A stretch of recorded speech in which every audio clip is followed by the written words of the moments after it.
हाँ जी, कैसे हैं आप लोग। तो सीए इंटर के सभी स्टूडेंट, बहुत बहुत स्वागत है आपका आज की रिवीजन क्लास के अंदर। और हमारा आज का जो चैप्टर है, जैसे हमारे शेड्यूल के मुताबिक था, जिसका नाम है फॉरेन कंपनी। हालांकि हमने इसके ऊपर 2 ही क्लासें रखी थी फॉरेन कंपनी की रिवीजन के ऊपर, मगर मैं आज थोड़ी सी लेंथी क्लास लेके इसे एक ही क्लास में निपटा दूंगा। तो चलिए शुरू करते हैं फॉरेन कंपनी की रिवीजन। शुरू करें जी।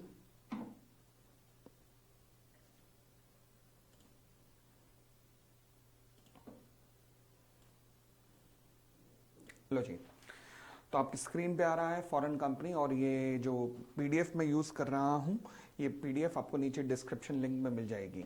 हाँ जी।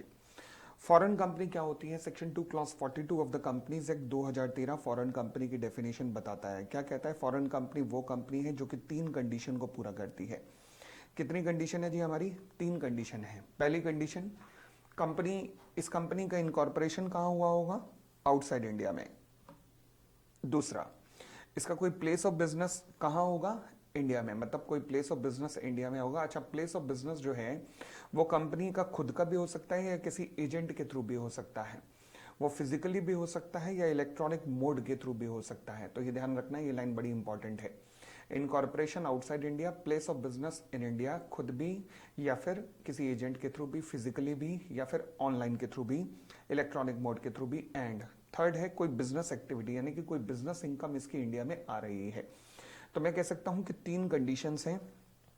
पहला, incorporated outside India, business income भी आ रही है इन इंडिया से, और प्लेस ऑफ बिजनेस इंडिया के अंदर है। जब मैं place of business in India की बात करता हूं तो वो खुद भी हो सकता है या एजेंट के थ्रू भी, फिजिकली और इलेक्ट्रॉनिक मोड के थ्रू भी हो सकता है। इलेक्ट्रॉनिक मोड में क्या क्या आता है? इलेक्ट्रॉनिक मोड में सब कुछ आता है जहां ऑनलाइन आप बिजनेस करने की कोशिश करते हैं। फॉर एग्जांपल, जब आप business to business services provide करते हैं, इसे हम केपीओ कहते हैं। कई जगह आपने सुना होगा, आपके दीदी भैया केपीओ में काम करते हैं, नॉलेज प्रोसेस आउटसोर्सिंग। यानी कि फॉर एग्जांपल गुड़गांव में बैठी हुई कई कंपनियां अमेरिकन एक्सप्रेस बैंक या फिर बैंक ऑफ अमेरिका के लिए सर्विस प्रोवाइड करते हैं। यानी कि एक कंपनी दूसरी कंपनी को सर्विस प्रोवाइड कर रही है। This is called business to business service देना।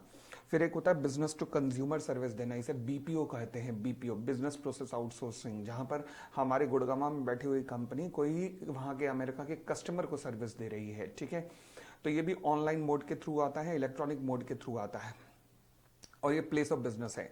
फिर उसके बाद टेली मार्केटिंग। हाँ जी, वो जो रात को 11 बजे आते हैं, मेरी जिंदगी मुझसे रूठ से गए थे, मेरे बाल पूरे उड़ चुके थे, फिर मैंने अपनी जिंदगी में तेल लगाया। टेलीमेडिसन, ये जो टेलीमेडिसन आती हैं। उसके बाद एजुकेशन, ऑनलाइन एजुकेशन जो इलेक्ट्रॉनिक मोड के थ्रू प्रोवाइड की जा रही हैं। फिर उसके बाद अगर कोई भी कंपनी ऑनलाइन माध्यम से भारत से डिपॉजिट्स वगैरह एक्सेप्ट करने का काम करती है या फिर सब्सक्रिप्शन एक्सेप्ट करती है भारत के लोगों से, सब्सक्रिप्शन, ऑनलाइन सब्सक्रिप्शन एक्सेप्ट करती है, सब्सक्रिप्शन किस लिए? उनकी सिक्योरिटीज़ के लिए। ठीक है जी। तो फिर इसके अलावा web marketing, web based marketing, database services, कोई विदेशों में बैठा हुआ इंडिया में ये काम करवा रहा है, या फिर फाइनेंशियल सेटलमेंट का कोई काम चल रहा है ऑनलाइन माध्यम से। मतलब आपका कोई विदेशों में कोई इंपोर्टर है जो आपके पैसे नहीं दे रहा, तो वहाँ विदेशों में बैठी ऑनलाइन कंपनी आपके माध्यम से आपके डॉक्यूमेंट्स वगैरह लेकर उनसे पेमेंट रिकवरी वगैरह का काम कर रहे हैं या उनसे आपका सेटलमेंट करवा रहे हैं। तो ये सब कुछ किस में आता है? इलेक्ट्रॉनिक मोड में आता है, और ये सब कुछ भी प्लेस ऑफ बिजनेस में ही कंसीडर्ड किया जाता है। ठीक हो गई इतनी बात भी? आगे बढ़िएगा। तो ये इलेक्ट्रॉनिक माध्यम से क्या क्या आता है ये सब लिखा हुआ है, देखिएगा। बिजनेस टू बिजनेस, इस पे केस स्टडी आराम से बन सकती है। जब मैं इसके टॉप 10 क्वेश्चन दूंगा ना फॉरेन कंपनी के टॉप 10 तो कहीं टॉप 5 क्वेश्चन आएंगे, तो उसकी लिस्ट में देखना अच्छे अच्छे क्वेश्चन होंगे, इस पे देखना। तो जब आप business to business, business to consumer transaction देते हैं, data interchange and other digital supply transactions, ये सब जब आप देते हैं तो फिर ये किस में आता है? इसका मतलब है कि कोई बिजनेस चल रहा है कैसे? इलेक्ट्रॉनिक मोड के थ्रू। ठीक है जी। तो शुरुआत से पढ़िएगा। According to the companies registration of the foreign companies rules 2014, ये बड़ा इंपॉर्टेंट है रूल का नाम। इलेक्ट्रॉनिक मोड, जब मैं कहता हूं कोई भी बिजनेस फिजिकल मोड में भी हो सकता है, इलेक्ट्रॉनिक मोड में भी हो सकता है, तो ये इलेक्ट्रॉनिक मोड का मतलब क्या है? Electronic mode means carrying out the electronically based, चाहे मेन सर्वर इंडिया में हो या ना हो, but not including but not limited to, यानी कि ये जो काम है ये सब इसमें इलेक्ट्रॉनिक मोड में आएंगे। बट कथा यहीं तक नहीं रुकती, कोई और भी इसके अलावा काम हो तो वो भी आ सकता है। तो that is why word used is including but not limited to. ठीक हो गई बात? और आगे बढ़ते हैं। Business to consumer, data interchange and digital supply transactions, ये सारी इलेक्ट्रॉनिक मोड में आएंगे। फिर offering to accept deposits, inviting deposits और एक्सेप्टिंग डिपॉजिट और subscription of securities in India from the और फ्रॉम सिटीजन ऑफ इंडिया, मतलब कोई भी डिपॉजिट वगैरह एक्सेप्ट कर रहे हो। फिर फाइनेंशियल सेटलमेंट वगैरह का काम कर रहे हो, कोई वेब बेस्ड मार्केटिंग वगैरह आपकी चल रही है इंडिया के अंदर। फिर advisory and transaction services online, आप लीगल फर्म्स कई ऐसी हैं जो एडवाइजरी सर्विसेज प्रोवाइड करती हैं, कोई भी डेटाबेस से रिलेटेड सर्विसेज ये अगर प्रोवाइड हो रही हैं, ठीक है जी। सप्लाई चेन मैनेजमेंट वगैरह का काम अगर आपको दिया जा रहा है। फिर online services such as telemarketing, telecommuting, telemedicine, education वगैरह। और फिर कोई भी data related, data transfer, data maintenance, इनसे रिलेटेड कोई भी सर्विस, ठीक है। ये सर्विस आपको ईमेल के थ्रू भी दी जा सकती है, आपके ऐप के थ्रू भी, मोबाइल ऐप के जरिए भी, सोशल मीडिया के थ्रू भी, क्लाउड के जरिए भी, कोई डॉक्यूमेंट वगैरह के जरिए भी, किसी भी तरीके से दी जा सकती है। अब इनमें से सवाल कैसे आ सकता है वो जब मैं टॉप 5 क्वेश्चन डिस्कस करूंगा इसके तो पता लग जाएगा। आगे फिर आती है एक फॉरेन कंपनी जो कि सेक्शन 379 में डिफाइंड है। अब ये 379 की कंपनी और सेक्शन 2 क्लॉज 42 में क्या फर्क है? सेक्शन 2 क्लॉज 42 में जो कंपनी मेंशन है वो हमने कहा उसके 3 फीचर्स होते हैं जिसकी हमने डिस्कशन कर लिया। अब सेक्शन 379 में कौन सी कंपनियां हैं? 379 की कंपनियां वो कंपनियां हैं जैसे कि भारत की किसी कंपनी ने विदेशी किसी कंपनी को टेक ओवर किया है, मतलब फॉर एग्जांपल जैसे हमारे देश की टाटा मोटर्स ने विदेशों की जैगुआर या लैंड रोवर को टेक ओवर किया, तो क्या मैं कह सकता हूं जैगुआर लैंड रोवर की 50% से ज्यादा जो पेड अप कैपिटल है आज की डेट में टाटा मोटर्स के पास है? यस। तो फिर अब जैगुआर लैंड रोवर कौन हो जाएगी? वो कंपनियां जो कि सेक्शन 379 में मेंशन है। तो फिर सवाल उठा, ठीक है सर मान लेते हैं गूगल कौन सी फॉरेन कंपनी है? Section 2 clause 42। Microsoft section 2 clause 42, but Jaguar land rover section 379, क्योंकि यहां पर 50% से ज्यादा कैपिटल किसके पास है? भारत के किसी सिटीजन या भारत की किसी कंपनी के पास है। ओके, अब अगला सवाल क्या उठता है? अगला सवाल ये उठता है कि अब इन दोनों में फर्क क्या है, फॉरेन कंपनी में और फिर 379 की कंपनी में? देखो 379 की जो कंपनियां होती है ना, उनके ऊपर हम पूरे का पूरा कंपनी एक्ट अप्लाई कर देते हैं किस रिस्पेक्ट में? जो उनका इंडियन बिजनेस है उसके रिस्पेक्ट में। तो जो ये वाली कंपनियां होती हैं जो 379 में मेंशन कंपनियां होती हैं, इनके ऊपर पूरा का पूरा हमारा company act 2013 along with its rules apply हो जाता है, but in respect of their Indian business. तो ये सबसे बड़ा फर्क है। फॉरेन कंपनी के ऊपर पूरा अप्लाई नहीं होता, उसके ऊपर गिने चुने कानून अप्लाई होते हैं जिनकी चर्चा अभी हम करेंगे। फिलहाल कोई भी कंपनी ट्रीटेड की जाएगी company incorporated in India in certain circumstance, यानी कि ये वो कंपनियां हैं जिन्हें मैं company incorporated in India he treat करूंगा, चाहे बेशक वो फॉरेन कंपनी है। शर्त यह है कि इनकी 50% of the paid up share capital, चाहे इक्विटी हो या प्रेफरेंस हो या पार्टली इक्विटी पार्टली प्रेफरेंस, ध्यान रखना इक्विटी और प्रेफरेंस दोनों को जोड़ के भी देखना है, ऐसा नहीं कि खाली वोटिंग पावर लिखा हो। यहां लिखा है पेड अप कैपिटल, तो पेड अप कैपिटल में इक्विटी और प्रेफरेंस दोनों आते हैं। हाँ जी, चाहे इक्विटी हो या प्रेफरेंस हो या दोनों का मिश्रण हो ऑफ अ फॉरेन कंपनी जिसका कोई प्लेस ऑफ बिजनेस इंडिया में है, जैगुआर लैंड रोवर जैसे, तो इसकी 50% कम से कम पेड अप शेयर कैपिटल किसके द्वारा हेल्ड की जाती है? या तो one or more citizen of India या one or more body corporate incorporated in India, या फिर इन दोनों के कॉम्बिनेशन के द्वारा। अच्छा, फिर इन कंपनीज को करना क्या पड़ेगा? These companies shall comply with such of the provision of the act as may be prescribed with respect to the business carried on by it in India. जहां तक business carried on by it in India है, मतलब जहां तक इनका Indian business है, उस respect में पूरे का पूरा कंपनी एक्ट इनके ऊपर अप्लाई होगा जैसे कि एक इंडियन कंपनी ही है, but in respect of their Indian business only. ठीक है जी। फिर आगे बढ़ते हैं, documents to be delivered to the registrar by the foreign company. बहुत इंपॉर्टेंट कॉन्सेप्ट है पेपर के लिए कि जब भी किसी फॉरेन कंपनी का इनकॉर्पोरेशन होता है तो इनकॉर्पोरेशन के साथ ही बिजनेस शुरू करने से पहले इंडिया में इसे कुछ डॉक्यूमेंट्स फाइल करने पड़ते हैं। सारे के सारे डॉक्यूमेंट्स किसको फाइल किए जाते हैं? चाहे आप भारत के किसी भी हिस्से में जाओ, बट आपको ये डॉक्यूमेंट्स फाइल करने पड़ेंगे आरओसी दिल्ली के अंदर। ठीक है। अब इन डॉक्यूमेंट्स के साथ में क्या क्या जाता है, एक फॉर्म नंबर FC1 होता है, फॉर्म नंबर FC1, और बहुत सारे डॉक्यूमेंट जाते हैं जिनका एक छोटा सा कोड है जिसका नाम है mister dad plus FEMA compliance. तो FC1 वो फॉर्म होता है इनिशियली जो आरओसी को के पास सबमिट किया जाता है, साथ में मिस्टर डैड, फिर साथ में फेमा कंप्लायंस। मिस्टर डैड का फुल फॉर्म क्या है? ये सब डॉक्यूमेंट किसको फाइल किए जाते हैं? आरओसी दिल्ली को। कितने दिन में? 30 दिन के अंदर अंदर, जिस दिन ये कंपनी अपना पहली बार एस्टेब्लिश करती है place of business in India. तो जिस दिन place of business in India establish किया जाता है इन कंपनी के द्वारा, उसके 30 दिन के अंदर अंदर FC1 plus mister dad plus FEMA compliance file किया जाता है आरओसी दिल्ली के पास। अब मिस्टर डैड का मतलब क्या है? MRDAD। एम बोले तो मेमोरेंडम एंड आर्टिकल। अगर ध्यान रखना ये मेमोरेंडम या फिर आर्टिकल इंग्लिश लैंग्वेज में नहीं है तो उनका इंग्लिश ट्रांसलेशन भी दिया जाएगा। फिर आर मतलब registered place of business in India कहाँ है, मतलब इनका main place of business India में कहाँ पर रहेगा, ठीक है। उसके बाद D, detail about the directors की डिटेल, मतलब नाम, नेशनैलिटी वगैरह सब कुछ। ए, ऑथराइज पर्सन, मतलब जब ये डॉक्यूमेंट आप आरओसी के पास फाइल करके आओगे तो शायद आरओसी को कुछ सवाल जवाब करने पड़े आपसे। तो आरओसी, आप तो विदेशों में बैठे हो, तो आरओसी इंडिया में किससे सवाल जवाब करेगा? फॉर एग्जाम्पल अगर मैं कहूं वेदांता ग्रुप, तो वेदांता ग्रुप जो है वो तो केन्स ग्रुप की कंपनी है, तो केन्स ग्रुप जो है वो विदेशी है। अब ऑयल के एक्सप्लोरेशन का काम करते हैं, तो ऑयल एक्सप्लोरेशन वाले केन्स ने इंडिया में एक कंपनी खोली वेदांता, और वेदांता में एक ऑथराइज पर्सन अपॉइंट किया अमित अग्रवाल। तो अमित अग्रवाल जो है, कोई भी सवाल जवाब होगा तो आज के डेट में अमित अग्रवाल से आपसे पूछा जाएगा, ठीक है। फिर तो इसी तरीके से जितनी भी ये फॉरेन कंपनियां होती हैं वो यहां पर इंडिया में कोई ऑथराइज पर्सन अपॉइंट करती हैं जो कि सारे सवाल जवाब देने के लिए लायबल होता है। तो ऑथराइज पर्सन इन इंडिया, जिससे कोई भी डिटेल मांगी जा सकती है, कंपनी से जो डिटेल मांगने आरओसी वो इससे मांगेगा, तो उस ऑथराइज पर्सन का नाम बताया जाता है। फिर डिक्लेरेशन दी जाएगी कि ये जितने भी कंपनी के डायरेक्टर्स हैं इन्हें रेस्ट्रिक्ट नहीं किया गया है या फिर इन्हें कभी भी अपराधी घोषित नहीं किया गया है from the formation of the company and the management of any company either in India और अब्रॉड, मतलब ये अपराधी वगैरह नहीं है। ये सब कुछ फॉर्म नंबर FC1 के अंदर फाइल किया जाएगा और प्लस फीस, अप्रोप्रिएट फीस के साथ रजिस्ट्रार को फाइल कर दिया जाएगा with in 30 days of the establishment of its place of business in India.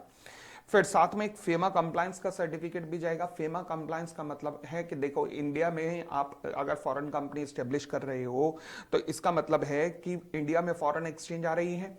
अब इंडिया में अगर फॉरेन एक्सचेंज आ रही है तो फिर रिजर्व बैंक ऑफ इंडिया आपको एक ओके लेटर देगा कि हाँ जी, फेमा के नियमों का आपने पालन किया है, कोई दिक्कत नहीं। तो ये फेमा कंप्लायंस का लेटर भी आपको लगाना पड़ेगा, ठीक है जी। और आगे बढ़े। फिर office where the document to be delivered, कहां पर डिलीवर्ड होंगे? सबके सब रजिस्ट्रार, जिसका ज्यूरिसडिक्शन किस पे है? न्यू दिल्ली पे है। अगर मान लीजिए डॉक्यूमेंट्स आपने फाइल किए FC1 के साथ, जो भी डॉक्यूमेंट फाइल किए, कल को उनके अंदर चेंज होता है, फॉर एग्जांपल कोई डायरेक्टर वगैरह चेंज हो जाता है, तो फिर क्या होगा? अगर कोई भी चेंज होता है तो उस चेंज के विद इन 30 days आपको एक फॉर्म बनना पड़ेगा FC2, अगेन रजिस्ट्रार को फाइल करना पड़ेगा with in 30 days of such alteration. Form number FC2 है इस बार, FC2। ये आपको along with the prescribe fees जमा कराना पड़ेगा, कोई भी ऑल्ट्रेशन वगैरह होती है इस केस के अंदर। फिर हम आते हैं accounts of the foreign company, section 381। देखो, अकाउंट्स ऑफ द कंपनी की अगर मैं बात करूं तो हमारे कंपनी लॉ में कौन सा चैप्टर है? चैप्टर नंबर 9 है।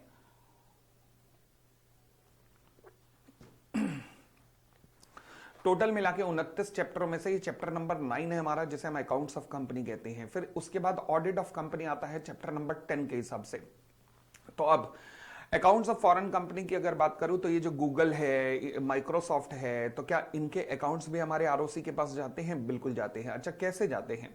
अगर मैं इनके अकाउंट्स की बात करूं, चाहे मैं फाइजर, नेस्ले, गूगल, माइक्रोसॉफ्ट, इनके अकाउंट्स कैसे जाते हैं? तो लॉ कहता है कि इन respect of their Indian business, दोबारा ध्यान रखना, इंडियन बिजनेस के रिस्पेक्ट में तो इनके ऊपर पूरे का पूरा चैप्टर 9 जो है वो अप्लाई होना शुरू हो जाएगा।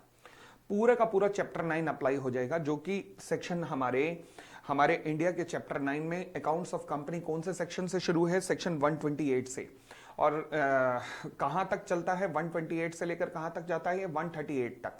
तो यानी कि 128 से लेकर 138 तक जो भी हमारे भारत के कंपनीज एक्ट में लिखा गया है वो सब कुछ इन फॉरेन कंपनियों के इंडियन बिजनेस के रिस्पेक्ट में अप्लाई होना शुरू हो जाएगा। तो every company shall prepare the financial statement, ध्यान रखना, ऑफ इट्स इंडियन बिजनेस। कैसे? शेड्यूल 3 के अनुसार बनाएगी। अगर आपको याद हो तो हमारा एक सेक्शन है 129 अकाउंट्स ऑफ कंपनी, जिसमें लिखा है कि जो भी अकाउंट्स बनाए जाएंगे, फाइनेंशियल स्टेटमेंट बनाई जाएंगी, वो शेड्यूल 3 के अनुसार बनाई जाती हैं। तो वही लिखा है शेड्यूल 3 और as near thereto as possible for every financial year. फिर वो सारे डॉक्यूमेंट्स भी लगेंगे जो कि चैप्टर 9 में लिखे हुए हैं along with the accounts of the company. वो सारे डॉक्यूमेंट भी अनेक्स जो होंगे फाइनेंशियल स्टेटमेंट के, ऑडिटर्स रिपोर्ट्स, बोर्ड्स रिपोर्ट्स, ये सब कुछ। फिर उसके बाद लेटेस्ट कंसोलिडेटेड फाइनेंशियल स्टेटमेंट जो होगी ना इस कंपनी की, जो कि इसने अपनी अथॉरिटी, अपने देश की उस अथॉरिटी को सबमिट किए हैं। जैसे हमारे देश में आरओसी होती है, तो वहां पर भी जो अथॉरिटी होगी उसको जो सबमिट किए हैं डॉक्यूमेंट्स कंसोलिडेटेड फाइनेंशियल, वो कंसोलिडेटेड फाइनेंशियल भी आपको यहां पर हमारे आरओसी के पास सबमिट करना पड़ेगा। उसके बाद कुछ और स्पेसिफिक चीजें भी आपको बतानी पड़ेंगी हमारे रजिस्ट्रार को। फॉर एग्जांपल, आपकी कौन कौन सी रिलेटेड पार्टी ट्रांजैक्शंस हुई हैं, आपने कितना डिविडेंड जो है वो ट्रांसफर किया है विदेशों में, statement of repatriation of the profit, मतलब कितना प्रॉफिट का हिस्सा विदेशों में भेजा है। फिर ट्रांसफर ऑफ फंड, आपने कितना ट्रांसफर ऑफ फंड विदेशों में अपने होल्डिंग कंपनियों को वैसे दिया है, पैसा पहुंचाया है डिविडेंड के अलावा, तो ये भी डिटेल आपको देनी पड़ेगी। तो ये सारी डिटेल आपको आरओसी के पास देनी पड़ती है। ठीक हो गई इतनी बात। आगे ये डॉक्यूमेंट्स किसको रजिस्टर किए जाएंगे, भेजे जाएंगे? अगेन रजिस्ट्रार के पास भेजे जाएंगे। कितने टाइम के अंदर भेजे जाएंगे? With in 6 month from the close of the financial year. 6 महीने के अंदर अंदर, 6 महीने के अंदर from the close of the financial year. अच्छा, ऐसा क्यों लिखा हुआ है? नॉर्मली हमारी देश की जो कंपनियां होती हैं वो कितने टाइम में आरओसी को डिलीवर करती है? इमीडिएटली रिकॉल करो सेक्शन 137। 137 में क्या लिखा है? जब एजीएम होगी तो एजीएम खत्म होने के 30 डेज के अंदर अंदर, एजीएम खत्म होने के 30 डेज के अंदर अंदर ये सारे डॉक्यूमेंट आरओसी को सबमिट करने पड़ते हैं। बट इन कंपनियों की एजीएम तो इंडिया में होगी नहीं। अब पता नहीं इनकी एजीएम से रिलेटेड कानून है भी या नहीं जिस देश से आई हैं, तो फिर हम अब उस एजीएम को बेस नहीं बना सकते क्योंकि एजीएम इंडिया में नहीं होनी है, तो इसलिए हमने बेस बनाया फाइनेंशियल ईयर। अब हमारे देश की एजीएम कब होती है? फाइनेंशियल ईयर खत्म होने के 6 मंथ के अंदर अंदर। बस उसी कॉन्सेप्ट को कॉपी करके हमने कहा कि फाइनेंशियल ईयर खत्म होने के 6 मंथ के अंदर अंदर इन्हें क्या करना पड़ेगा? ये सारे डॉक्यूमेंट्स आरओसी को सबमिट करने पड़ते हैं। परंतु अगर इनमें से कोई भी डॉक्यूमेंट इंग्लिश में नहीं है तो उसका इंग्लिश ट्रांसलेशन भी आपको शेल बी अनेक्स्ड, तो मतलब वो भी इंग्लिश ट्रांसलेशन भी देना पड़ेगा। तो ये तो बात हो गई जी अकाउंट्स ऑफ कंपनी की। उसके बाद हम इनके ऑडिट की बात करते हैं। तो ऑडिट पे हमारा चैप्टर कौन सा? कंपनीज एक्ट का चैप्टर नंबर 10 है, और चैप्टर नंबर 10 सेक्शन 139 से लेकर 148 तक बातें करता है। तो वही लॉ में लिखा है कि जो हमारे चैप्टर 10 के अंदर लिखा हुआ है ना, वो सब के सब प्रोविजंस इनके ऊपर इन respect of their Indian business वो अप्लाई होना शुरू हो जाएंगे। चैप्टर 10 में लिखे हुए, यानी कि यहां पर भी ऑडिट होगा ही होगा, बिल्कुल होगा ही होगा। कौन करेगा? चार्टर्ड अकाउंटेंट करेगा, बिल्कुल चार्टर्ड अकाउंटेंट करेगा। तो यानी कि accounts of the foreign company in respect of their Indian business shall be audited by a practicing chartered accountant or a firm or LLP। ठीक है ना। चलिए, फिर जो जितने भी प्रोविजंस हैं ऑडिट एंड ऑडिटर से रिलेटेड वो सब इन पर भी अप्लाई होना शुरू हो जाएंगे with the appropriate modification if any. तो एप्रोप्रिएट मॉडिफिकेशन की जगह क्या कीवर्ड यूज हुआ है? म्यूटेटस म्यूटेंडिस। म्यूटेटस म्यूटेंडिस, यानी कि जहां जहां मॉडिफिकेशन चाहिए, मतलब फॉर एग्जांपल जहां जहां सेक्शन 139 में कंपनी है, कंपनी की जगह फॉरेन कंपनी पढ़ेंगे हम, बस। तो this is called modification and mutatis mutandis. ठीक है, और आगे बढ़े। फिर उसके बाद आता है सेक्शन 382 जो बात करता है display of name of the foreign company. हाँ जी, फॉरेन कंपनियों के जो ऑफिसेस होंगे उनके नाम, उनके ऑफिसेस के बाहर इनका नाम, नेम प्लेट होनी चाहिए। यस, बिल्कुल नेम प्लेट होनी चाहिए। जैसे फेसबुक के ऑफिस की बात करता हूं मैं, तो देखिएगा फेसबुक के ऑफिस के बाहर क्या लिखा जाएगा? Detail to be incorporated outside their offices in India. Facebook की बात करूं तो पहली बात, फेसबुक लिखा कहां पर इनकॉर्पोरेट हुए, ये भी लिखा कि क्या लिमिटेड बाय शेयर्स है या लिमिटेड बाय गारंटी है।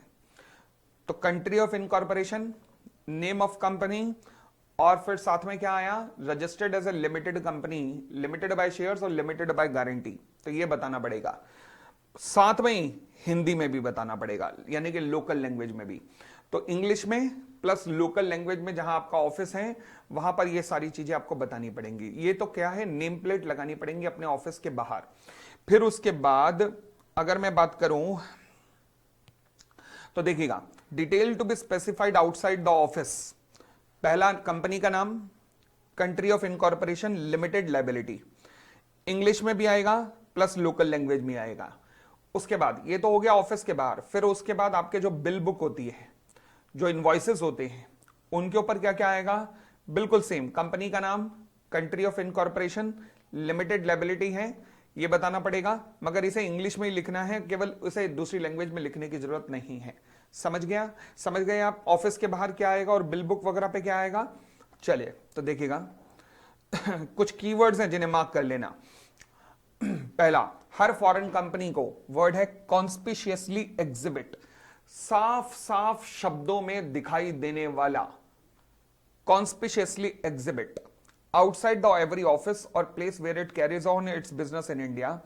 कंपनी का नाम, कंट्री जहां पर इनकॉर्पोरेट हुई, in letter legible in English character, legible मतलब जिन्हें आराम से स्पष्ट रूप से पढ़ा जा सके, and also in the character of the language in general use. ठीक है। उसके बाद cause the name of company और कंट्री जहां पर ये इनकॉर्पोरेट हुई हैं, सभी के सभी बिजनेस लेटर्स वगैरह में भी आएगा। फिर लायबिलिटी ऑफ द मेंबर भी बताई जाएगी, कहां पर, ना केवल ऑफिस के बाहर बल्कि हर आपके बिजनेस लेटर वगैरह पे भी बताई जाएगी। तो ये था हमारा सेक्शन नंबर, क्लियर, 382। आगे आते हैं, service on the foreign company. अभी हमने सेक्शन 380 के अंदर किया मिस्टर डैड। मिस्टर डैड में ए क्या था, ऑथराइज पर्सन। तो आपको ऑथराइज पर्सन की डिटेल रजिस्ट्रार को बतानी पड़ती है कि रजिस्ट्रार अगर आप हमसे कोई भी इंफॉर्मेशन मांगना चाहते हैं तो आप इस ऑथराइज पर्सन के थ्रू वो इंफॉर्मेशन हमसे मांग सकते हैं। सेक्शन 383 वही कहता है, service on the foreign company. मान लीजिए रजिस्ट्रार अगर कोई नोटिस सर्व करना चाहता है फॉरेन कंपनी से, कोई इंफॉर्मेशन वगैरह मंगाना चाहता है, तो वो ये लेटर किसके नाम संबोधित करेगा, किसको लेटर में किसको, टू द प्रिंसिपल जैसे हम लिखते थे, मतलब ये किसको लिखेगा, आंसर इज उस ऑथराइज पर्सन को लिखेगा जिसका नाम सेक्शन 380 में दिया गया था रजिस्ट्रार को। तो कोई भी नोटिस, डॉक्यूमेंट्स जो कि सर्व्ड होना है फॉरेन कंपनी पे, वो माना जाएगा कि वो सफिशिएंटली सर्व्ड हुआ है अगर ये एड्रेस किया जाएगा किसी ऐसे व्यक्ति को जिसका नाम सेक्शन 380 के अंदर डिलीवर्ड किया गया है।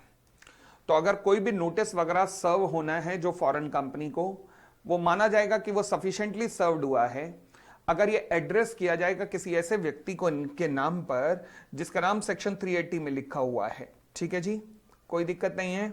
आगे बढ़ते हैं, फिर आते हैं हम debentures, annual return, registration of charge, books of accounts and their inspection, section 384। ये क्या कहता है, ये कहता है जी ऐसा है हमारे डिफरेंट सेक्शंस जिनके बारे में आपने पढ़ा, वो सेक्शंस फॉरेन कंपनी के ऊपर भी लगते हैं। जैसे सेक्शन 71 डिबेंचर्स, डिबेंचर्स के सारे प्रोविजंस किसी भी फॉरेन कंपनी के ऊपर भी लगेंगे। उसके बाद 92 annual return, section 135 CSR, annual return और 135 क्या इनको भी प्रोवाइड करनी पड़ेगी? यस, फॉरेन कंपनीज को भी प्रोवाइड करनी पड़ेगी। यस, जैसे कि किसी इंडियन कंपनी को प्रोवाइड करनी पड़ती है वैसे ये दोनों सेक्शन इनके ऊपर भी लगेंगे, but in respect of their Indian business, ध्यान रखना। अकाउंट्स ऑफ कंपनी की ऑलरेडी हम चर्चा कर चुके हैं। चैप्टर 9 के सारे प्रोविजन इनके ऊपर लगते हैं। यस, तो सारे के सारे लगते हैं। चैप्टर 9 के अंदर 128 के अंदर जो बुक्स ऑफ अकाउंट्स मेंटेन करनी पड़ती हैं, बुक्स ऑफ अकाउंट्स कौन सी, sales and purchase books, income and expenditure book से एसेट्स एंड लायबिलिटी बुक, तो वो इनको भी मेंटेन करनी पड़ेंगी, बिल्कुल in respect of their business in India, वो सब मेंटेन करनी पड़ेंगी। फिर चार्ज से रिलेटेड जो प्रोविजंस हैं, चार्ज से रिलेटेड मतलब अगर कोई भी ये लोन लेंगे तो उसके detail form number CHG1 file किया जाएगा विद इन 30 डेज, और ना कर पाए तो फिर अगले 30 डेज, ना कर पाए तो फिर अगले 60 डेज, पहले 30 दिन में विद द फीस, अगले 30 दिन में along with the additional fees, और अगले 60 डेज में along with the ad valorem fees, वो सब कुछ आपको कराना पड़ेगा जमा, मतलब वो सब कुछ प्रोविजंस आपके ऊपर भी लग जाएंगे। फिर हमारे कुछ प्रोविजंस हैं जो कि chapter number 15 inquiry inspection and investigation के अंदर दिए गए हैं। मतलब अगर मान लीजिए कोई ये फॉरेन कंपनी कोई गड़बड़ घोटाला इंडिया में करती है तो इस कंपनी का भी इंस्पेक्शन इन्वेस्टिगेशन हो सकता है। Yes, best example Dubai based company थी जिसका नाम था MRMGF। अब एक तो MR है और एक MRMGF था जो जॉइंट वेंचर था दुबई के साथ में। तो इस कंपनी का इन्वेस्टिगेशन शुरू हुआ जिसको देखकर इन शेखों के इतने दिल पे चोट पहुंची कि वो इंडिया छोड़ के ही भाग गए थे। उन्होंने कहा था आज के बाद भारत में कोई इन्वेस्टमेंट नहीं होगी। फिर उन्हें मनाने के लिए, रूठों को मनाने के लिए हमारे प्रधानमंत्री को जाना पड़ा था। और प्रधानमंत्री 27 साल बाद कोई प्रधानमंत्री जब वहां गया था तो उसके बाद वो संबंध बहुत मजबूत हुए हैं खैर आज की डेट में हमारे। तो फिर तो मतलब ऐसा हुआ है कि फॉरेन कंपनियों के खिलाफ भी यहां पर गड़बड़े घोटाले हुई हों। फॉर एग्जांपल एक साउथ कोरियन कंपनी थी डेवू मोटर्स के खिलाफ भी इन्वेस्टिगेशंस वगैरह चली थी। डेवू मोटर्स ने भी अपना पूरा बिजनेस ऑपरेशन यहां पर फिर बंद कर दिया था। तो इंक्वायरी इंस्पेक्शन इन्वेस्टिगेशन के जो हमारे नियम है सीए फाइनल के अंदर ये चैप्टर पढ़ते हो तो इंडियन बिजनेस के रिस्पेक्ट में अगर कोई गड़बड़ घोटाला ये कंपनी करती है तो हम भारत में इनका इंक्वायरी इंस्पेक्शन एंड इन्वेस्टिगेशन भी कर सकते हैं।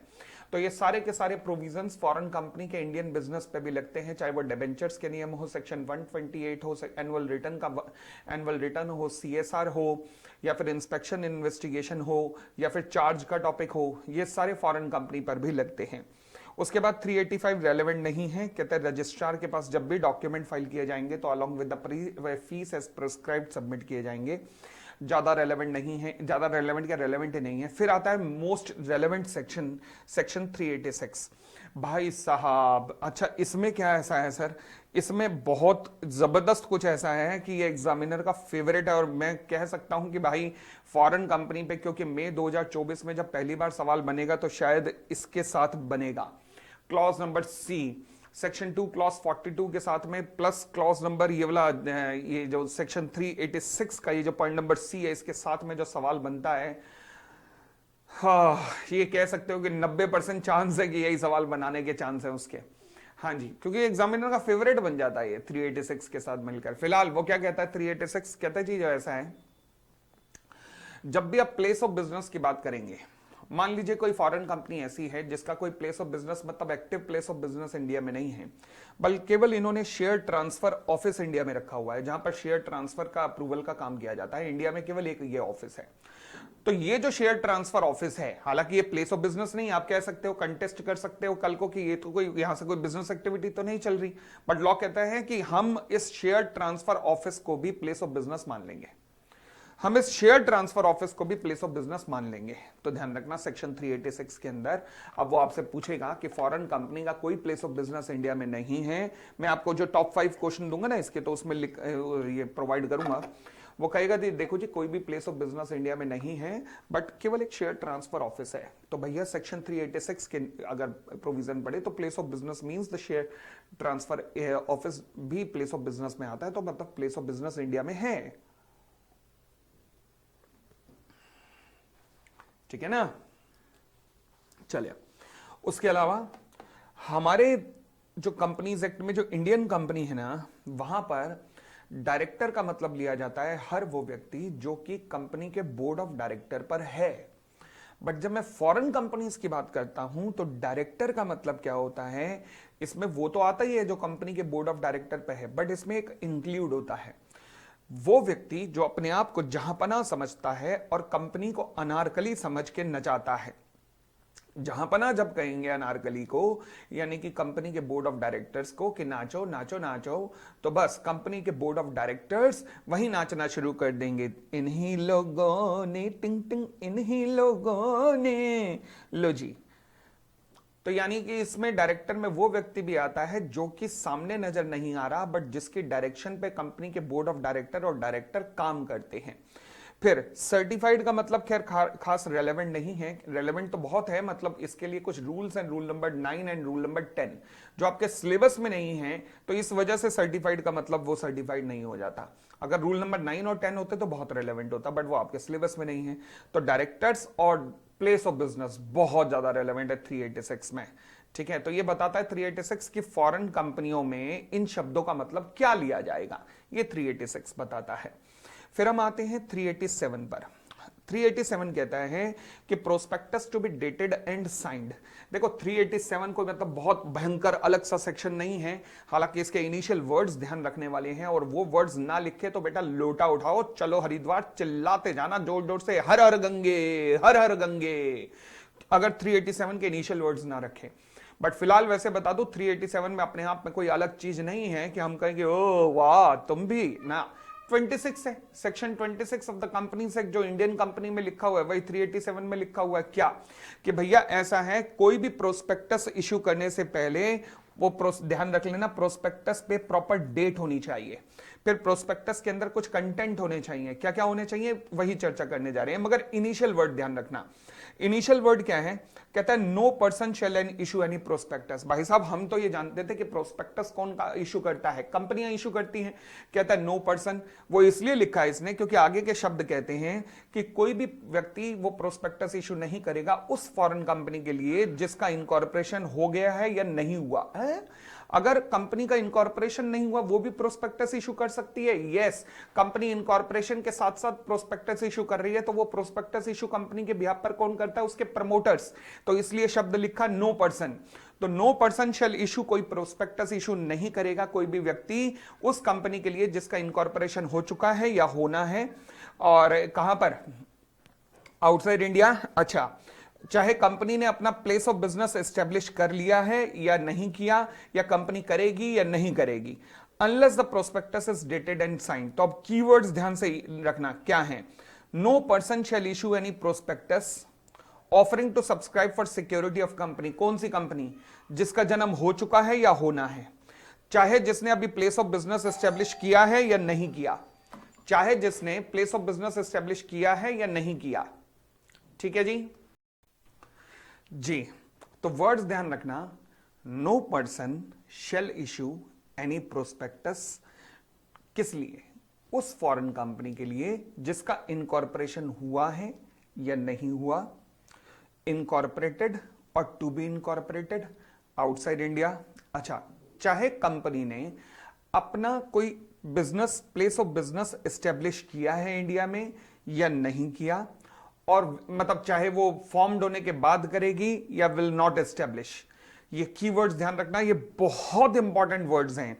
तो दोबारा बोलो एक बार मेरे साथ, नो पर्सन शेल इशू। अच्छा, कि यही के यही वर्ड्स क्योंकि अगले सेक्शंस में भी आने हैं, तो बहुत इंपॉर्टेंट वर्ड्स हैं। No person shall issue any prospectus offering to subscribe. कौन सी कंपनी है, offering to subscribe its securities. कौन सी कंपनी, इनकॉर्पोरेटेड और to be incorporated outside India. अच्छा, whether the company has established और हैज नॉट एस्टेब्लिश्ड, दोनों पॉसिबल हैं। और व्हेन फॉर्म्ड, विल और विल नॉट एस्टेब्लिश, चाहे वो एस्टेब्लिश करेगी या नहीं, क्या place of business in India, unless the prospectus is dated and signed. तो सर अगर सवाल उठा कि मान लीजिए अगर ये प्लेस ऑफ बिजनेस इंडिया में एस्टेब्लिश ही नहीं करेगी तो फिर हम इसे इस चैप्टर में पढ़ क्यों रहे हैं, वो इसलिए क्योंकि हमने अभी पढ़ा इलेक्ट्रॉनिक मोड। इलेक्ट्रॉनिक मोड में मैंने कहा कि अगर आप सब्सक्राइब करवाते हैं, केवल इंडिया के सिटीजन से अपनी सिक्योरिटीज के लिए सब्सक्राइब करवाते हैं, तो भी place of business electronic mode में माना जाता है, चाहे आपका physical place of business India में हो या ना हो। तो इसलिए लिखा है। तो ऐसे कोई भी पर्सन जो कि प्रोस्पेक्टस इशू कर रहा है किसी फॉरेन कंपनी के बिहाफ पर, जो कंपनी इनकॉर्पोरेट हुई है या नहीं हुई, जो कि इनकॉर्पोरेट अगर होगी तो प्लेस ऑफ बिजनेस इंडिया में एस्टेब्लिश करेगी या नहीं करेगी, मगर उसके बिहाफ पर अगर कोई भी प्रोस्पेक्टस इशू किया जा रहा है तो वो डेटेड एंड साइंड होना चाहिए। एंड फिर उसके बाद इस प्रोस्पेक्टस के साथ कंटेंट क्या क्या है, तो उनका कोड है एक, याद रखना, कैप्ड। कैप्ड का मतलब सी, मतलब इस प्रोस्पेक्टस के साथ में कंपनी का कॉन्स्टिट्यूशन भी जाएगा, कंपनी का मेमोरेंडम वगैरह भी जाएंगे। फिर उसके बाद एड्रेस इन इंडिया, जहां पर ये जो इंस्ट्रूमेंट है या इनेक्टमेंट है या फिर जो भी कंपनी से रिलेटेड डिटेल्स है वो जाकर आप इंस्पेक्ट कर सकते हो। मतलब वो एड्रेस इन इंडिया जहां पर आप कंपनी से रिलेटेड, कंपनी के मेमोरेंडम वगैरह या कंपनी से रिलेटेड कोई भी डिटेल आप इंस्पेक्ट करना चाहते हो वो कर सकते हो। तो सी बोले तो कॉन्स्टिट्यूशन वगैरह का इंस्ट्रूमेंट मतलब मेमोरेंडम, ए बोले तो एड्रेस इन इंडिया जहां पर आप इंस्पेक्शन कर सकते हो, फिर पी बोले तो कंपनी का प्लेस ऑफ बिजनेस इंडिया में कहां है, फिर ई बोले तो इनैक्टमेंट, वो कानून जिसके अंतर्गत इस कंपनी का इस्टेब्लिशमेंट हुआ है, फ्रांस में हुआ, जर्मन में हुआ, कहां पर हुआ, और फिर डी बोले तो मतलब वो डेट जिस दिन इस कंपनी का इनकॉर्पोरेशन हुआ था।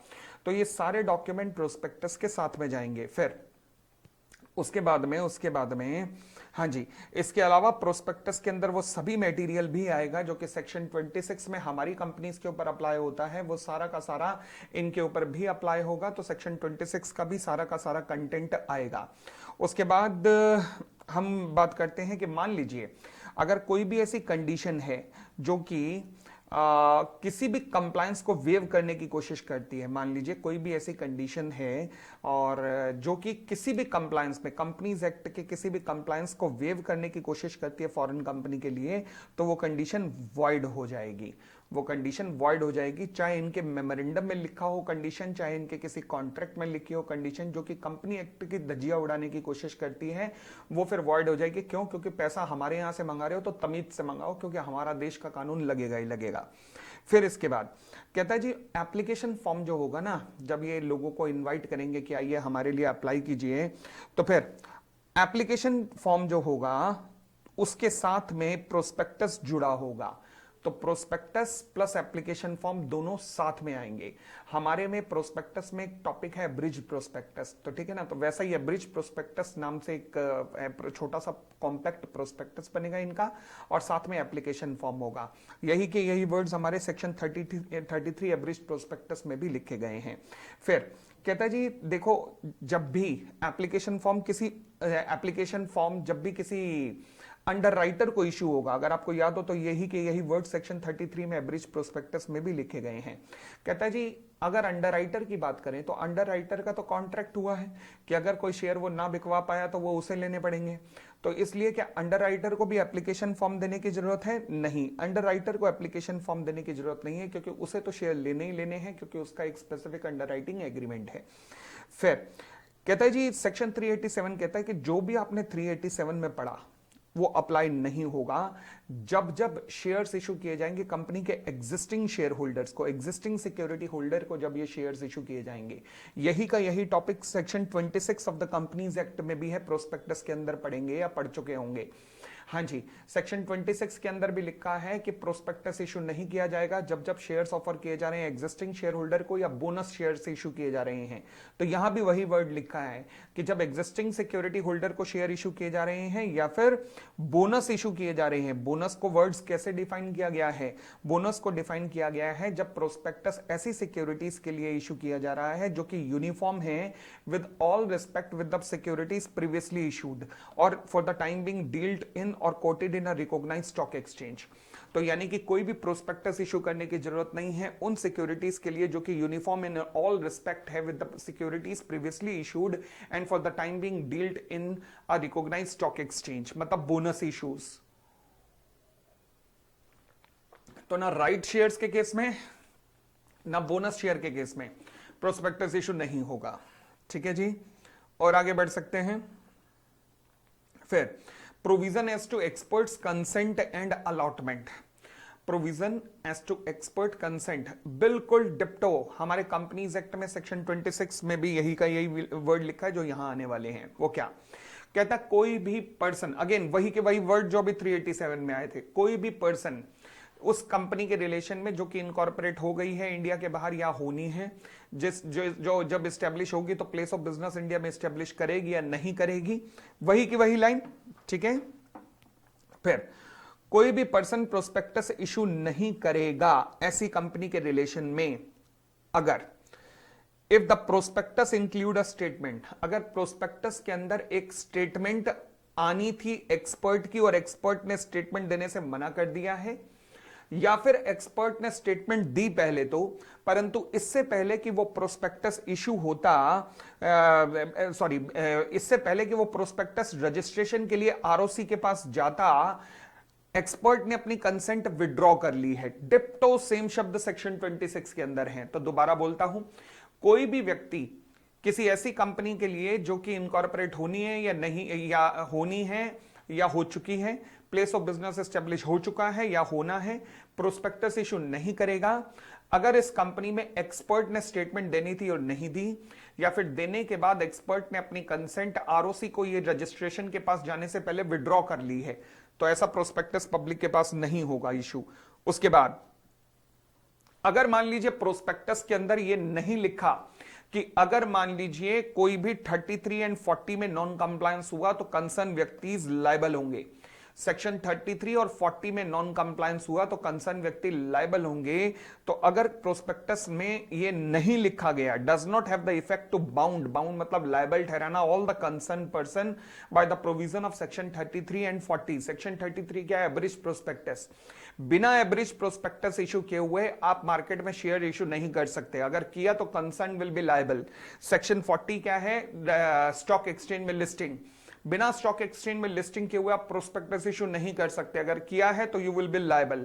तो 33 एंड 40 के नियमों में कंसर्न ऑफिशियल्स को लायबल करने की बात अगर नहीं की गई तो ऐसा प्रोस्पेक्टस फॉरेन कंपनी के बिहाफ पर इशू नहीं हो सकता। ठीक हो गई थी बात। फिर कहता है जी मान लीजिए प्रोस्पेक्टस के अंदर ना कोई स्टेटमेंट दी हुई है, जिस स्टेटमेंट में दिया गया है कि अगर हमारा ये मेजर कॉन्ट्रैक्ट हुआ है और ये हमारी ऑर्डर बुक है, अगर आप इस ऑर्डर बुक के बारे में डिटेल इंफॉर्मेशन जानना चाहते हैं तो आप इस वेबसाइट के लिंक पर जा सकते हैं। वो लिंक अगर दे दिया तो क्या मैं कह सकता हूं कि वो स्टेटमेंट प्रोस्पेक्टस के अंदर इंक्लूड हो चुकी है? यस। कहता है कोई भी स्टेटमेंट प्रोस्पेक्टस का पार्ट ही मानी जाएगी अगर वो किसी रिपोर्ट के फॉर्म में है या मेमोरेंडम के फॉर्म में है और उसका एक रेफरेंस जो है प्रोस्पेक्टस के अंदर दे दिया गया है कि इस इंफॉर्मेशन के लिए आप यहां पर जा सकते हैं, कोई दिक्कत नहीं है। फिर आता है जी section 389 registration of a prospectus. ये भी कुछ नहीं, हमारा सेक्शन नंबर 26 है प्रोस्पेक्टस का और कुछ भी नहीं है। एक 26 को तोड़ के इन्होंने 387, 388, 389 क्या क्या बना डाला बताओ। फिलहाल रजिस्ट्रेशन ऑफ प्रोस्पेक्टस सेक्शन 389 क्या कहता है? कहता है कोई भी पर्सन, अगेन उस कंपनी के रिस्पेक्ट में जिसका इनकॉर्पोरेशन इंडिया में हुआ है, इंडिया के बाहर हुआ है या नहीं हुआ, जो जब होगा तो प्लेस ऑफ बिजनेस इंडिया में एस्टेब्लिश करेगी या नहीं करेगी, सब कुछ लिख दिया। उसके बाद कोई भी प्रोस्पेक्टस इशू नहीं होगा जब तक कि प्रोस्पेक्टस अपने इशू से पहले किसके पास, आरओसी के पास रजिस्टर्ड ना हो जाए। यानी कि कोई भी प्रोस्पेक्टस पब्लिक के पास जाने से पहले आरओसी के पास रजिस्टर्ड होना जरूरी है। यस, एंड ये बात प्रोस्पेक्टस के फेस पे भी लिखी होनी चाहिए कि हाँ जी इसकी कॉपी आरओसी के पास जमा हो चुकी है। अब यहां पर एक कीवर्ड है, वो क्या? प्रोस्पेक्टस जब आरओसी के पास जमा होता है तो उस पर साइन होते हैं किसके? A copy thereof certified by the chairman of the company and 2 other directors of the company as having been approved by the resolution of the managing body। managing body मतलब board of director। तो जो copy deliver की जाएगी ROC को वो certified की जाएगी, किसके द्वारा सर्टिफाइड की जाएगी कि हाँ जी हम सर्टिफाई करके देते हैं कि यही ओरिजिनल, यही मतलब प्रोस्पेक्टस है। ये कॉपी सर्टिफाइड की जाएगी चेयरमैन के द्वारा प्लस 2 डायरेक्टर्स के द्वारा, वो डायरेक्टर जो कि ऑथराइज्ड किए जाएंगे by the resolution of the managing body. Board of director नहीं लिखना, लिखना managing body, but managing body का मतलब बोर्ड ऑफ डायरेक्टर है, ये और बात है।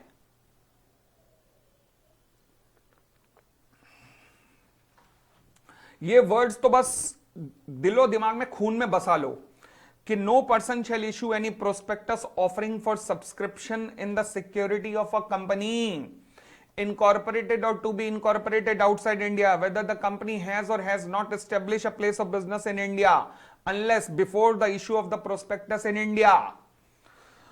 उसकी कॉपी देयर ऑफ जो कि certified by chairman plus 2 directors as authorised by the managing body of the company, वो डिलीवर की जाएगी आरओसी को। ठीक है जी।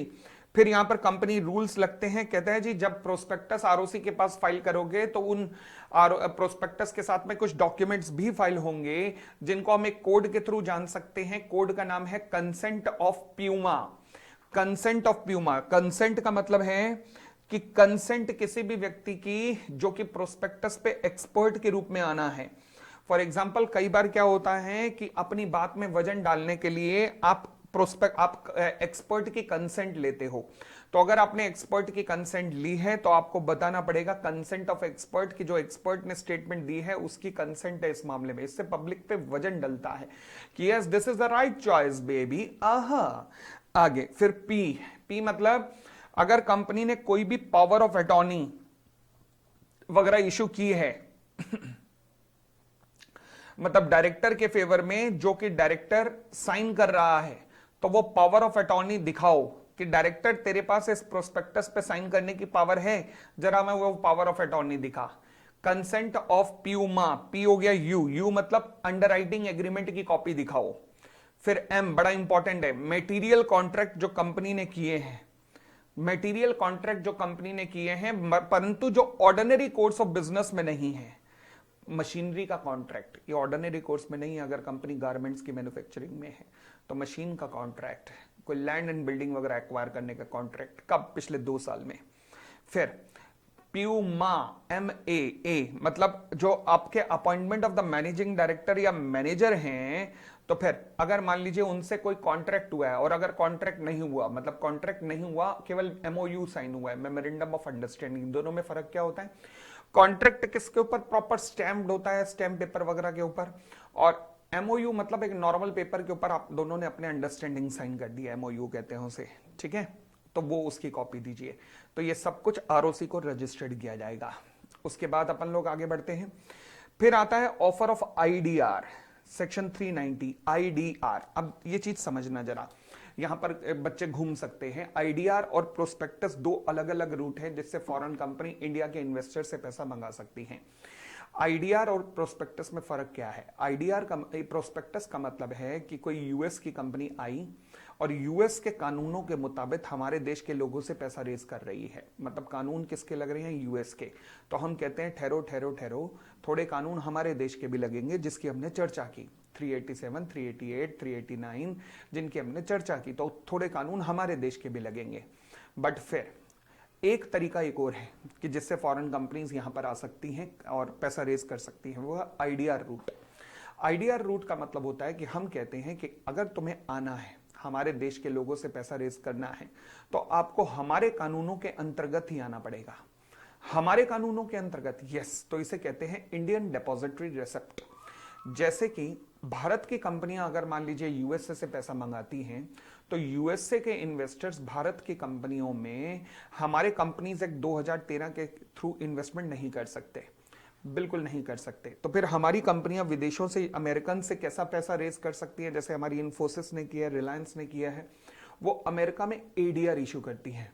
अमेरिका के अलावा पूरे संसार में GDR इशू किया जाता है। जब भी आप सुनो ADR GDR इशू हुआ है, तो इसका मतलब हमारे देश की कंपनियों ने भारत का कंपनी एक्ट 2013 तो अप्लाई किया ही किया, साथ में उस देश की मिट्टी का कानून भी पालन किया है।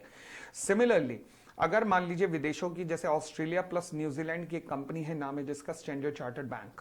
अब स्टैंडर्ड चार्टर्ड बैंक ने कहा कि हम इंडिया में IDR इशू करना चाहते हैं, तो तुम्हें अपने ऑस्ट्रेलिया न्यूजीलैंड के कानूनों का पालन तो किया ही होगा, साथ में भारत के कानूनों का भी पालन किया होगा। तो अब आपने IDR के थ्रू आए हो। IDR तो यानी कि कोई भी विदेशी कंपनी भारत में अगर सिक्योरिटी रेज करना चाहती है, दो रूट हैं, एक प्रोस्पेक्टस, प्रोस्पेक्टस में उसी देश के कानून लगेंगे, हमारे कानून नहीं लगेंगे, थोड़ा बहुत पालन कंपनीज एक्ट के सेक्शन 387, 88, 89 का होगा बस। उसके अलावा दूसरा रूट है IDR के थ्रू सारे हमारे कानून लगेंगे, ठीक है ना। तो अभी तक जो भी आया है इंडिया में फॉरेन कंपनीज, वो IDR रूट के थ्रू आया है, डायरेक्टली प्रोस्पेक्टस कभी किसी ने इशू नहीं किया। हम करने नहीं देते, क्यों? क्योंकि तुम हमें नहीं करने देते तो हम तुम्हें क्यों करने देंगे, बात बड़ी सीधी सी है। तो लिखा है IDR से रिलेटेड सारी पावर सेंट्रल गवर्नमेंट को दी गई है कि सेंट्रल गवर्नमेंट चाहे तो रूल्स बना सकती है, किस लिए? IDR से रिलेटेड। फिर ये भी बता सकती है कि अगर कोई कंपनी IDR के थ्रू पैसा रेज करेगी तो फिर प्रोस्पेक्टस के अंदर क्या क्या आएगा। फिर ये भी बता सकती है कि IDR को डिपॉजिटरी वगैरह कैसे डील करेंगे, मतलब IDR shall be dealt with in a depository. Bharat में कितने डिपॉजिटरी है? 2, NSDL और CDSL। And by the custodian and underwriters, मतलब कस्टोडियंस जो शेयर्स जो इन IDRs को अपने पास रखेगा उन्हें कहेंगे कस्टोडियन। जो इंडियन इन्वेस्टर्स पैसा इन्वेस्ट करेंगे ना, उनको पैसा इन्वेस्ट, जब बैंक में आप पैसा जमा कराते हो तो जमा कराने के बदले में आपको बैंक की रसीद मिलती है। सिमिलरली इंडियन डिपॉजिटर्स जब पैसा जमा कराएंगे तो फिर पैसा जमा कराने के बदले में उन्हें जो रसीद मिलती है, उस रसीद को हम इंडियन डिपॉजिटरी रिसिप्ट कहते हैं। अब ये पैसा किसके पास जमा कराया जाएगा? डिपॉजिटर्स के पास। अब सारे ये जो पैसा जमा होगा, इसके बदले में ना सिक्योरिटीज इशू की जाती हैं, जो एक और व्यक्ति को दे दी जाती हैं, जिसे हम कस्टोडियन कहते हैं। तो ये कस्टोडियन इंडियन इन्वेस्टर्स के बिहाफ पर सारी सिक्योरिटीज यानी कि शेयर्स हो या डिबेंचर्स हो वो अपने पास रखता है। फिर अंडरराइटर, तो यानी कि भारत सेंट्रल गवर्नमेंट ये बताएगी, रूल्स बनाएगी कि किस तरीके से आईडीआर इशू किया जा सकता है, किस तरीके से प्रोस्पेक्टस वगैरह के अंदर इंफॉर्मेशन आएगी अगर कंपनी कोई आईडीआर इशू कर रही है, किस तरीके से इंडियन डिपॉजिटरी रिसिप्ट इशू की जाएंगी या डील्ड होंगी डिपॉजिटरी के द्वारा, कस्टोडियन के द्वारा या अंडरराइटर के द्वारा, और किस तरीके से आईडीआर का ट्रांसफर वगैरह किया जाएगा। क्या सेंट्रल गवर्नमेंट ने इनसे रिलेटेड रूल्स बनाए हैं? हाँ बनाए हैं, बहुत सारे रूल्स हैं।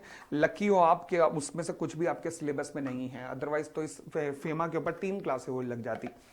चलिए जी, फिर आता है एप्लीकेशन ऑफ चैप्टर नंबर, आज के डेट में बहुत ज्यादा रेलेवेंट है। क्या number? Chapter number 15, compromise arrangement and amalgamation. क्या इस चैप्टर के प्रोविजन हमारे फॉरेन कंपनीज पे लगते हैं? बहुत ज्यादा जरूरी है।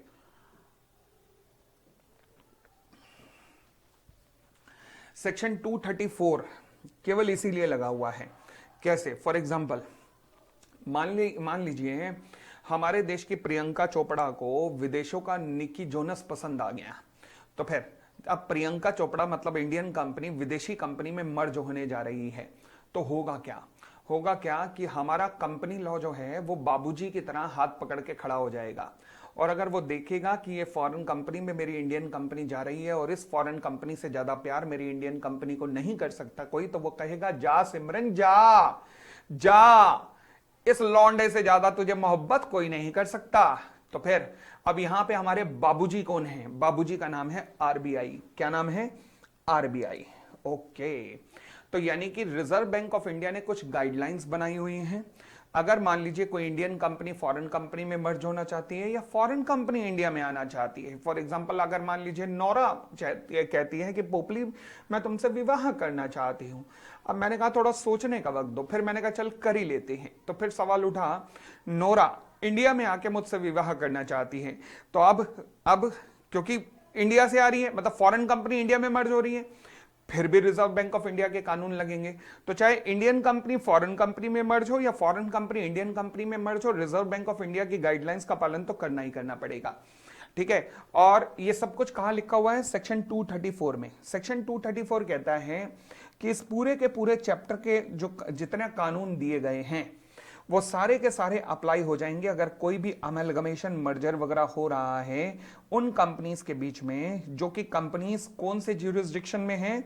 उन ज्यूरिसडिक्शन में है जो कि सेंट्रल गवर्नमेंट बताएगी। अच्छा, सेंट्रल गवर्नमेंट ने बताया है कि कौन सी देश की कंपनियों के साथ हम मर्ज कर सकते हैं? यस, एक होती है एफएटीएफ कंप्लाइंट कंट्रियां। एफएटीएफ मतलब जो फाइनेंशियल एक्शन टास्क फोर्स के नियमों का पालन करती है, मतलब जो मनी लॉन्ड्रिंग से रिलेटेड नियमों का पालन करती हैं। तो ऐसी कंपनीज को एफएटीएफ कंप्लाइंट कंट्री वाली कंपनियां कहते हैं। तो हमारे देश की कंपनियां केवल ऐसी कंपनियों में मर्ज हो सकती हैं और ऐसे देश की कंपनियां केवल हमारी कंपनी में तभी मर्ज हो सकती हैं जब वो देश एफएटीएफ का कंप्लाइंट हो। बट आपके लिए जानने की जरूरत नहीं, मैं केवल स्टाइल मार रहा था कि मुझे पता है, बस आपको पता करने की जरूरत नहीं है।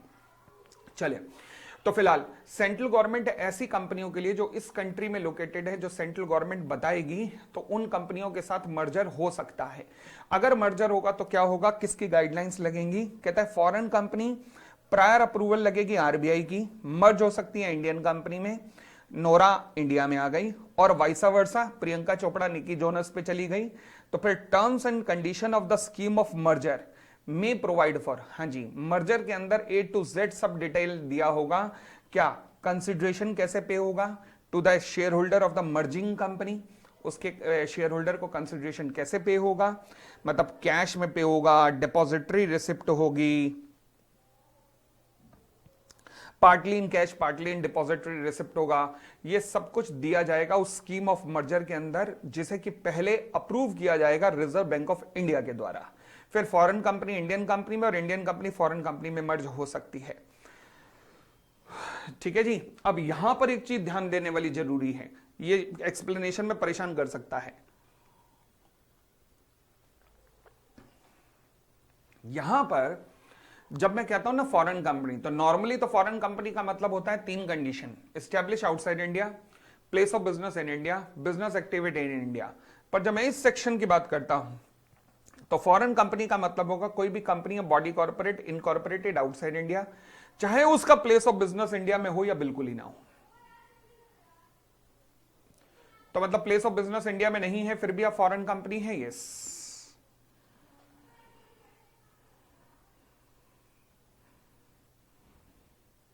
आगे फिर कहता है application of section 34 to 36 and chapter number 20। Okay, provision of 34 to 36 क्या कहते हैं? देखो जी, 34 टू 36 कहते हैं कि अगर आपने मिसलीडिंग प्रोस्पेक्टस इशू किया तो जितने भी कंसर्न ऑफिशियल्स हैं उनके ऊपर क्रिमिनल लायबिलिटी का भी केस चलेगा, सिविल लायबिलिटी का भी केस चलेगा। दोबारा बोलो, जितने भी कंसर्न ऑफिशियल हैं उनके ऊपर क्रिमिनल लायबिलिटी का भी केस चलेगा, सिविल लायबिलिटी का भी केस चलेगा। सिमिलरली अगर कंपनी ने फ्रॉड किया, यानी कि कंपनी ने धोखा दिया लोगों को, अपने एजेंट्स के थ्रू कहलवाया कि इस कंपनी में पैसा लगाओ, देखो महीने में 2 गुना, 4 गुने में, 6 महीने में 10 गुना ऐसा पैसा हो जाएगा, या अफवाहें फैला फैला के कंपनी ने पैसा कलेक्ट किया, तो सेक्शन 36 हमारे प्रोस्पेक्टस के अंदर है जो कहता है कि अगर फ्रॉड वगैरह किया तो फिर क्या होगा, फिर उसमें क्लास एक्शन सूट लिया जाता है सेक्शन 37 में। प्रोस्पेक्टस ध्यान है तो अच्छी बात है, नहीं तो स्टाइल मार रहा हूं मैं, तुम सुनते रहो बस, और क्या। दोबारा से 34, 34, 35, 36 तीनों में क्या लिखा हुआ है? अगर कोई कंपनी गलत प्रोस्पेक्टस इशू करती है तो क्रिमिनल लायबिलिटी भी लगेगी, सिविल लायबिलिटी भी हो जाएगी 34, 35 में।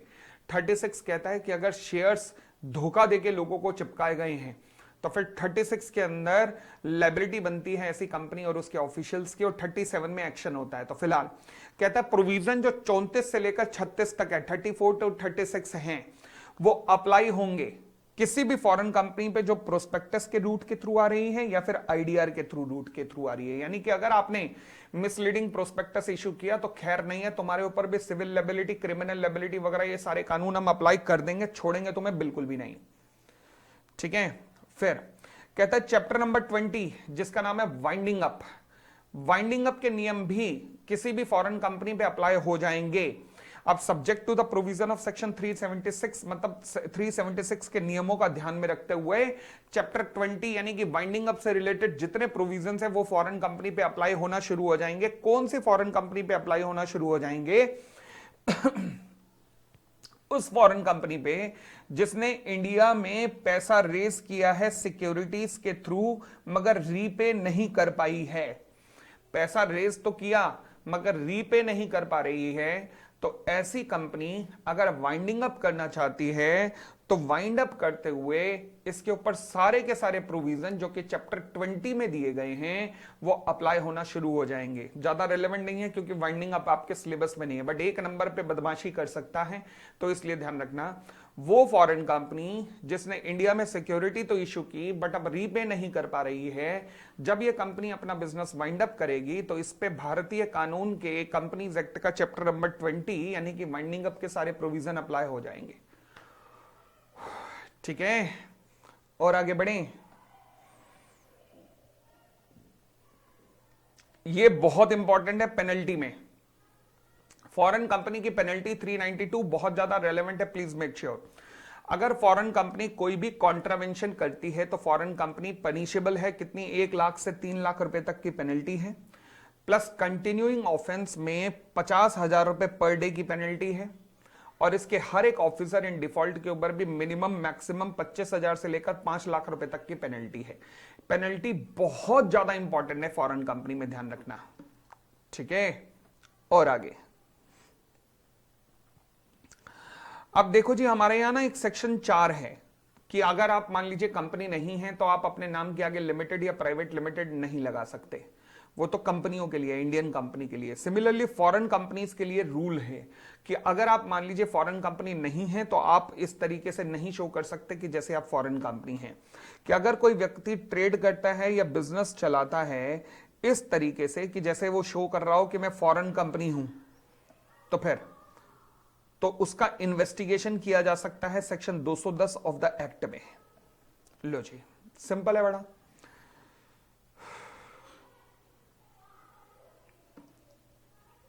Next point. Company's failure to comply with the provision of this chapter not to affect the validity of contract. Section 393. समझिएगा, ये पिक्चर से सब समझ आ जाएगा। ये एक फॉरेन कंपनी है मैकडी, ये डोमिनोज जो है मान लीजिए एक इंडियन कंपनी है, Jubilant foods private limited, Noida based. अब हुआ क्या,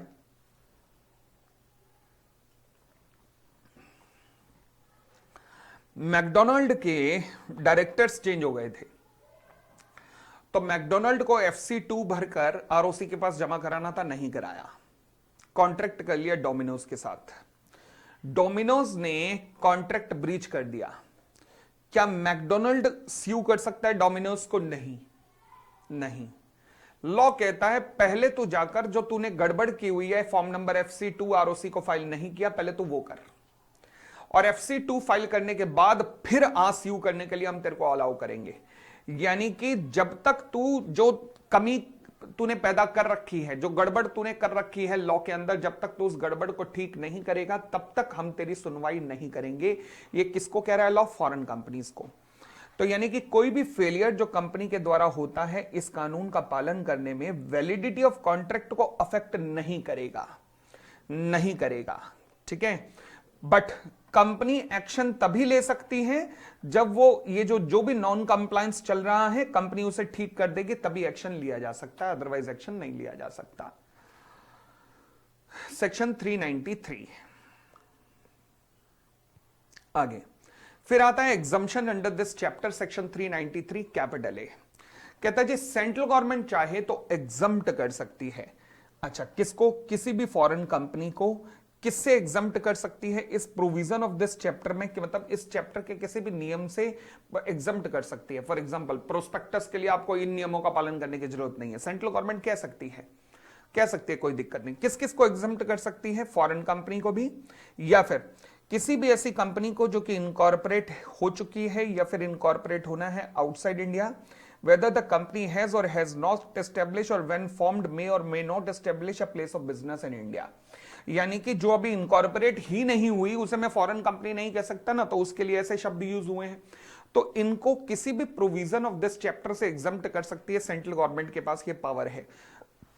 बहुत ज्यादा इंपॉर्टेंट नहीं है एग्जाम के लिए, बस केवल इतना ध्यान रखना, सेंट्रल गवर्नमेंट फॉरेन कंपनी को, और फिर वही लंबी लाइन जो हमने कई बार पढ़ी 87, 88, 89 में, मतलब 387, 388, 389 में, उनको एग्जम्प्ट कर सकती है प्रोविजन ऑफ दिस चैप्टर से। बट सेंट्रल गवर्नमेंट इसके लिए जब भी नोटिफिकेशन इशू करेगी तो नोटिफिकेशन इशू करने के बाद उसे पार्लियामेंट के अंदर अप्रूवल के लिए जरूर इस नोटिफिकेशन को रखना पड़ेगा कि हाँ जी हमने इनको एग्जम्प्ट किया है। ठीक है जी, ये था आपका पूरे का पूरा फॉरेन कंपनी। अब मैं इसके टॉप 5 क्वेश्चंस बनाकर जल्द ही डिस्कस करूंगा फेमा के, प्लस इसके टोटल 15 क्वेश्चन में जल्द ही डिस्कशन वीडियो ला रहा हूं अगले इस कमिंग संडे तक। ठीक है जी, तब तक के लिए टेक केयर। ये आपका फॉरेन कंपनी खत्म होता है। Bye bye, take care, bye bye.